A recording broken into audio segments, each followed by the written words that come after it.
आज आप इतने बच्चों को पढ़ाते हो, सबसे बड़े चैलेंजेस क्या दिखते हैं आपको स्टूडेंट्स के? अलग अलग तरीके के क्या चैलेंजेस होते हैं?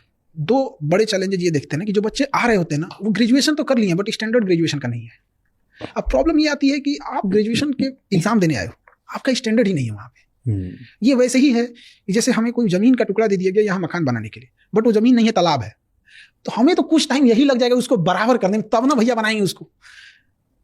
एक ये खराबी है। दो तरह का डिग्री है यूपी बिहार नॉर्थ इंडिया में। पढ़ के ग्रेजुएशन करना है कि नकल करके, पढ़ के बीएड लेना है कि पैसा देके, पढ़ के आईआईटी करना है कि पैसा, आईआईटी नहीं आईटीआई डिग्री है वो टेक्नीशियन की, वो क्या कर रहा है वहां पे, वो ग्रेजुएशन में उसको पता ही नहीं कि उसका एचओडी कौन है। तो एक ये स्टैंडर्ड नहीं है। दूसरा, कुछ ऐसे बच्चे हैं ना जिनको बर्बाद टीचरों ने किया।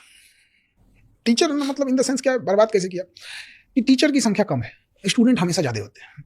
टीचरों ने मिलकर कहा स्टूडेंट्स अपना लेवल उठाओ ताकि पढ़ाई समझ में आ जाए।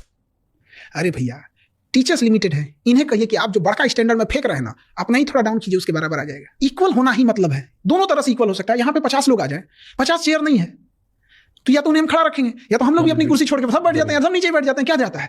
तो एक ये बर्बाद कर दिया वहां पे। और उसके बाद और भयानक क्या लगता है, उसी क्लास में दोनों बच्चे बैठे होते हैं जिनका एक स्टैंडर्ड नीचे, एक का स्टैंडर्ड हाई है। एक हाई वाला क्वेश्चन पूछेगा ऐसा कि बेचारा पूरा पीछे वाला दहल जाएंगे, इतना हाई कैसे पूछ दिया, इसलिए सबको डांट के रखते हैं। एकदम शांति से रहो, हम बताएंगे। हम लो लेवल से लेके हाई लेवल तक चले जाएंगे। और हमें सबसे ज्यादा खुशी कब होती है ना, सबसे ज्यादा खुशी एक बच्चा जब उसको पढ़ने में कुछ समझ में नहीं आता है। जैसे अभी हम जस्ट फिजिक्स पढ़ा रहे थे, तो एक चैप्टर खत्म किया, फिजिक्स में सबसे ज्यादा टफ लगता है बच्चों को तो ऑप्टिक्स लाइट चैप्टर, और वो बच्चे एकदम सामने से रहते हैं। और जब खत्म हुआ चैप्टर ना, तो जो बच्चे जिनको कभी नहीं समझ में आया था न्यूमेरिकल बनाना, ये सब चीजें नहीं, और जब चैप्टर खत्म होने के बाद उनके ऊपर खुशी देखते हैं, और जब वो क्लास से निकलते हैं, जो आगे बैठे रहते हैं, जो अपने आप को तेज बनते हैं, उनको देख के तिरछा मुस्कुराते हैं ऐसे ना, तब लगता है यार भाई साहब क्या, मतलब वो दिल से फीलिंग आती है कि ये हो गया बराबरी। अब रेस लगाइए।